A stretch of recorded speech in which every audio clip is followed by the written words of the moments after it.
नमस्कार दोस्तों। आज मेरी टॉपिक है समाचार पत्र, वह इसे कैसे पढ़ें। वैसे तो सभी लोग समाचार पत्र यानी न्यूज़पेपर पढ़ते हैं, परंतु उसे ठीक प्रकार कैसे पढ़ें और अधिक से अधिक कैसे लाभ लें या कहें ज्ञान हासिल करें, इस विषय पर मेरे मन में जिज्ञासा थी जो आप लोगों के साथ शेयर करना चाहता हूँ। समाचार पत्र आज के समय में लोग काफ़ी कम पढ़ते हैं। इसका महत्वपूर्ण कारण है आज हमारे समाज में मीडिया का महत्व काफ़ी बढ़ जाना।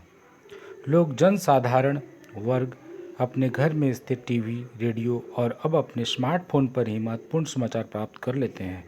समाचार पत्र पढ़ना अब लोग नीरस सा समझते हैं, परंतु हमें नहीं भूलना चाहिए कि पढ़े लिखे लोग अपने अक्षर ज्ञान को भूलते जा रहे हैं और बौद्धिक वर्ग से दूर होते जा रहे हैं, जो सर्वथा गलत है। आज के समय में इंटरनेट का अत्यधिक विकास होने के बावजूद समाचार पत्र के महत्व में कोई कमी नहीं आई है। हमें किसी भी प्रकार की सूचना को जानने की ज़रूरत पड़ती है तो हम इंटरनेट की मदद से आसानी से बस पल भर में असीमित जानकारी ले सकते हैं। लेकिन आज से कुछ साल पहले जब इंटरनेट की दुनिया का विकास नहीं हुआ था, उस समय समाचार पत्र के द्वारा ही लोग नई नई जानकारियाँ लेते थे। अब अभी भी दिन प्रतिदिन लाखों समाचार पत्र छापा जाता है और लोग उसे खरीद कर पढ़ते हैं। तो चलिए अब समाचार पत्र पर हिंदी में हम आपसे कुछ महत्वपूर्ण बातें और करेंगे। समाचार पत्र संसार का एक सर्वसुलभ और सशक्त माध्यम है। यह लोकतंत्र का प्रहरी और सामाजिक जागरूकता की आधारशिला है। यह हमारे विज्ञान युग का एक महत्वपूर्ण देन है। शिक्षित समुदाय के लोग के लिए समाचार पत्र उनके जीवन का अभिन्न अंग है। समाचार पत्र किसी भी व्यक्ति के ज्ञान वृद्धि का एक उत्तम साधन है, जिसकी मदद से लोग अपना ज्ञान को बढ़ा सकते हैं। समाचार पत्र पढ़ने वाले व्यक्तियों के लिए पूरे संसार की सीमाएं सिकुड़ कर छोटी हो जाती हैं। कोई भी लेखन पढ़ने से बुद्धि पैनी और मस्तिष्क विकसित होता है, इसलिए हमें प्रतिदिन समाचार पत्र को जरूर पढ़ना चाहिए। हमारे भारत में 18वीं शताब्दी में अंग्रेजों द्वारा समाचार पत्र का श्री गणेश किया गया। सर्वप्रथम ईसाई पादरियों द्वारा समाचार दर्पण समाचार पत्र निकाला गया था। इसके बाद राजा राम मोहन राय ने कौमुदी नामक समाचार पत्र को निकाला था।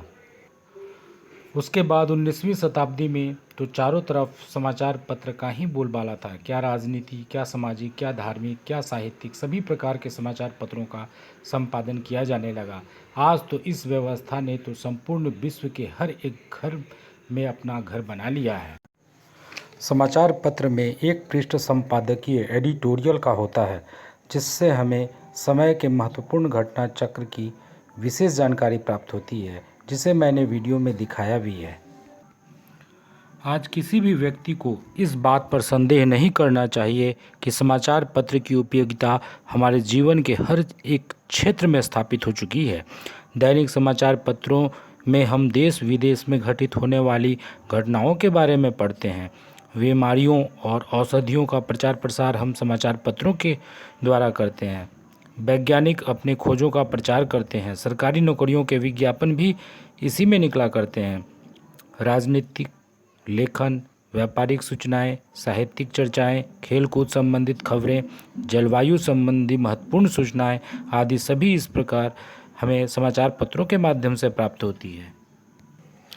जहाँ तक समाचार पत्र हमारी सभी प्रकार से सहायता ही करता है, लेकिन कई बार समाचार पत्र में छपे विषैले और दूषित खबरें जनहित के लिए नुकसानदायक भी होती हैं।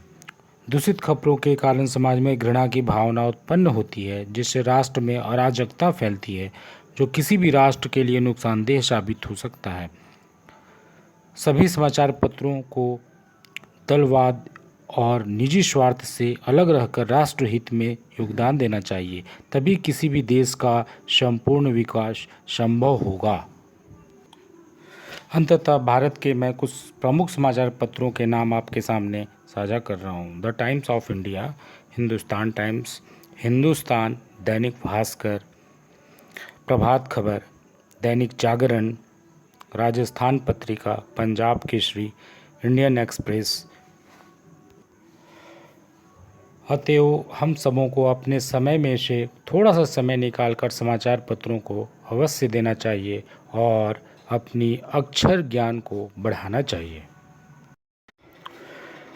पूरा वीडियो ध्यान से सुनने के लिए आप सबों का धन्यवाद।